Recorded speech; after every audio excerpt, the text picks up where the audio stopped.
WQAD News 8's The Score is sponsored by Blackhawk Bank and Trust and Crawford Company. Welcome to week 5 of The Score. Crazy night in high school football. So many good games on both sides of the river. Corey Kuffler, Jenna Miner, Jonah Krell, and the tournament director of the John Deere Classic, Andrew Lehman, joining us because why? It's Ryder Cup week, and what better person to talk about Ryder Cup and golf than Andrew Lehman. Thanks for being here. Hey, appreciate the opportunity. It's past my bedtime, but glad to be here. You did tell me when you walked up it's a little late. Yeah. This is normal for us. Traffic was easy getting here at 9:30 at night. I can tell you there's no traffic troubles for sure. So last time you were here, you grilled pork chops. Yeah. And you're going to do that again tonight. And you talked about how good of a griller you are. Have you gotten better since then? Well, I've kind of transitioned into a black stone only. Okay. Flat, kind of flat stone. But I've won trophies with my grilling before. I've never lit a grill on fire, so that's a plus. There we go. But we're going to focus tonight on a staple of the John Deere Classic, which is pork chop sandwiches, known for Pork Chop Hill, and just happy to be here. So. Do you even know how that got started?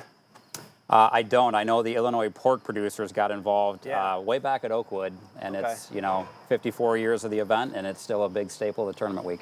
So I need to know though, what did you grill that earned yourself a grilling trophy? What'd you make? So our family has a tradition. We have what we call a throwdown. It's a rib cooking contest. No propane, no electric grills, strictly charcoal. Fortunately enough, my family likes to drink a lot of alcohol, and I think I was the only one sober enough to win the trophy that year. Either that or they just really enjoyed what you made. Yeah. Well, they were drunk enough to enjoy what I made. Yeah. Well, we aren't going to get that way, but we're going to enjoy what you cook for us tonight, and we're going to enjoy a little high school football. I love it. So let's get started. We're going to start with a big one in the track. It would be Rock Ridge and Sterling Newman.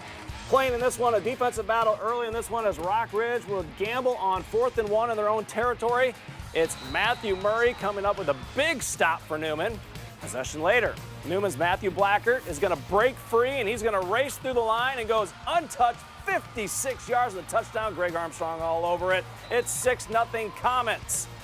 First half winding down. Rock Ridge trying to make a play. Colin Schweigen going up top to Owen Steele. Down the sidelines, pulled out at about the 10-yard line. First half winding down.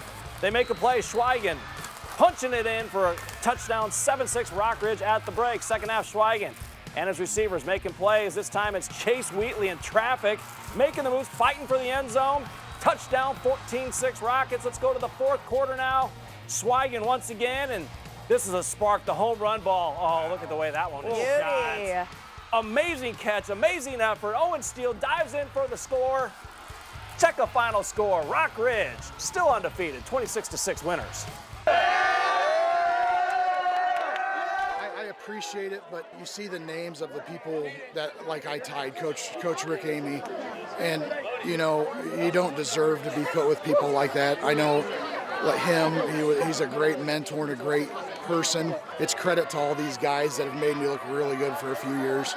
We haven't beat Newman since my freshman year, so we haven't had those 2 games last year, and just being able to come back this year and really grind it out against a really tough opponent is something that I'm blessed for. I mean, I've never been undefeated for this long. We lost them, like I said, 2 years, and my sophomore year was the first game of the year we lost them. My junior year was second game of the year, so it's good right now. Congrats to Sam Graves, the ties for the winningest coach down at Rock Ridge with Rick Amy. Let's go down to Moline playing Quincy, 2 undefeated teams here. That's TJ Shebler catching that pass from Kason Ponder. Moline then going to the ground. They're going to hand it off to Eli Warren, bouncing to the outside. Close to that first down marker, but he would not be able to pick it up. Next it is Quincy Shuckman. Little pass into the flat. Moline's defense all over that play. A little tackle for loss right there. More from the Blue Devils looking to go up top, but this time Moline's defense ready for it. That's Eli Warren with the picks, with the interception, putting Moline's offense back on the field. And they get to work on the ground. It's Mark Carey hurdling people, breaking free, gets caught from behind. Let's check the final score in this one. Moline added some good touchdowns in this one. A big win for the Maroons as they go on the road to win 39-0. A couple of teams with momentum locking up as Galesburg plays Sterling. It's a tough start for the Galesburg Silver Streaks. A loss of 10 right there.